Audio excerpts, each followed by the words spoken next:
Hello friends, this is Suresh Patil and today we are going to discuss the solutions of Maharashtra State SET Examination 2020 and we are going to start with the solutions of real analysis. तो हम क्या करेंगे, real analysis के जो भी questions है उसके solution देखेंगे. सो इस बार जो क्वेश्चंस पूछे गए थे वो सीक्वेंस से ज़्यादा थे और फंक्शन ऑफ वन वेरिएबल्स इस दोनों में से थे. मतलब कई बार वो जो क्वेश्चन है वो कौन से टोपोलॉजी और function of more than one variable से भी आते हैं, बट इस बार ज़्यादातर question sequence and function of one variable से थे.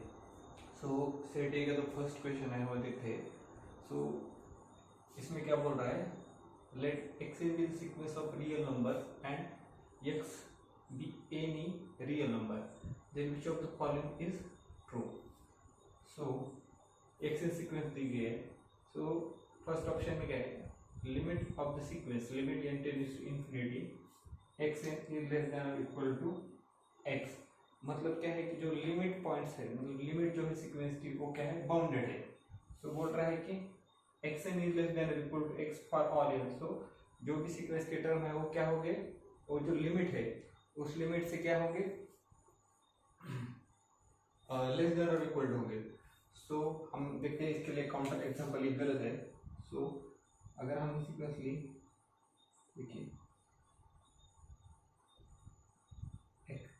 X N is equal to क्या लेते हैं, 2 1 1 1 इंफिनिटी. सो ये जो सीक्वेंस है इसकी लिमिट क्या है, the limit of sequence, limit N tending to infinity x N is equal to 1 है. ठीक है, बट जो लिमिट है अगर हम क्या ले, एक्स इज इक्वल टू 1 ले, ठीक है ना. तो क्या हो गए, तो limit of this sequence, limit n tends to infinity of this sequence is less than और इक्वल टू 1 है ना. लिमिट 1 है और लेस देन और इक्वल टू 1 है. एक्स में हमने क्या लिए, 1 लिए और एक्स 1.5 ले लिए, 1.5 ले लिए. ओके, सो लिमिट क्या है, 1.5 से लेस देन और इक्वल टू है. But this number, so this is a member of sequence. 2 क्या है, मेंबर है सीक्वेंस का, but 2 is greater then, 2 is not less than और इक्वल टू 1.5. ठीक है ना. तो हमें ऐसी एक सीक्वेंस मिली जिसमें जो सीक्वेंस की जो वैल्यू है, ठीक है, सो x1 है वो लेस देन और इक्वल टू क्या है, x नहीं है. सो ये गलत हो गया.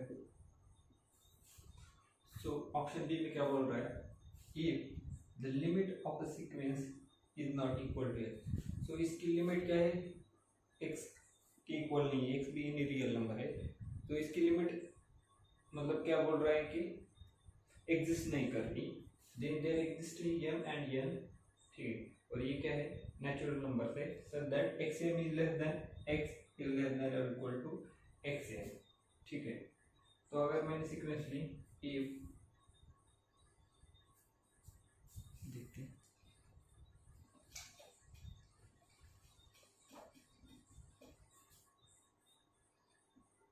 इफ xn इक्वल टू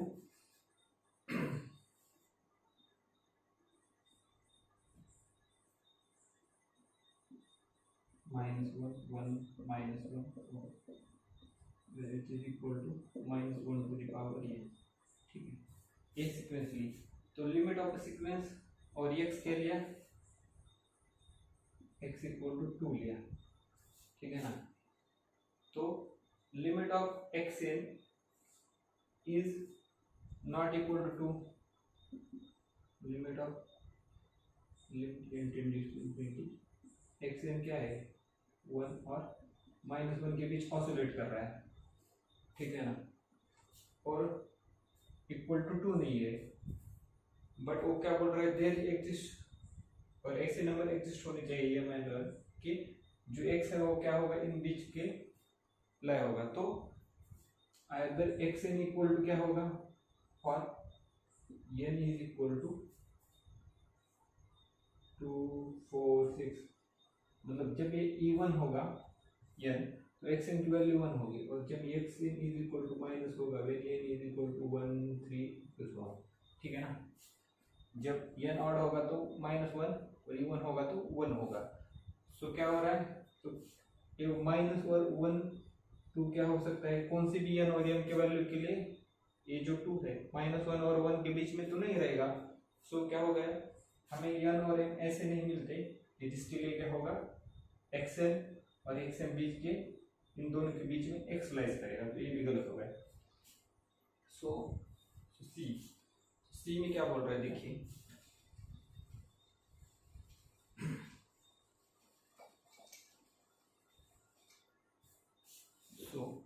सी में बोल रहा है कि अगर लिमिट एग्जिस्ट नहीं होती, तो सीक्वेंस की लिमिट एग्जिस्ट नहीं होती तो आइदर इट डाइवर्जेस और ऑसिलेट फाइनाइटली और oscillate infinitely, then the sequence has no sequence subsequence converging to x.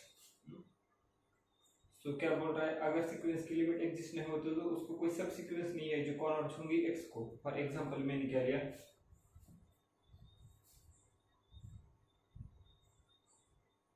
Sequentially xn is equal to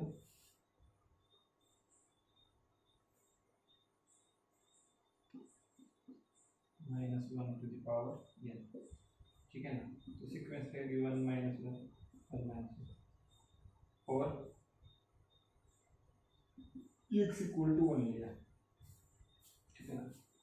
तो क्या हो रहा है, सीक्वेंस की लिमिट जो है, लिमिट सीक्वेंस की क्या हो रही है, एग्जिस्ट नहीं हो रही, और उसको ऐसी सीक्वेंस मिल रही है जो कन्वर्ज किसको हो रही है, x हम क्या रहे रियल नंबर 1 ले लेंगे, तो हमें एक सीक्वेंस मिल रही है जो क्या हो रही है, कन्वर्ज हो रही है 1 को, ठीक है। तो हमें क्या मिल रहा है, ये भी गलत होगा, ठीक है। तो लास्ट ऑप्शन क्या है, डी।